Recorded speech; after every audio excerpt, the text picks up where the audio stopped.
Hello everyone, welcome back to the channel. In this video, we dive into the Oral-B app review in order to check and review if the app is worth using. So let's quickly dive into it. The Oral-B app gives you real-time coaching when you brush with a compatible Bluetooth toothbrush. It's mapped up to 16 zone with certain model, alerts you if you are brushing too hard, tracks your brushing habit over time, and it also lets you set goals like whitening or gum care. But it is not perfect. Some users say the zone tracking is inconsistent or buggy, especially for unguided sections, and the app only supports users per brush.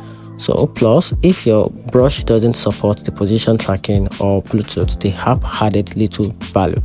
So my opinion, if you have a compatible Oral-B smart toothbrush and you want to improve your brushing techniques, the app is absolutely worth using. But if you are brushing or if you're using a basic model or you just want a timer, you might not need it for tracking. And that's it. Hope you find the video helpful. If you did, turn on the notification button and make sure you subscribe for more review.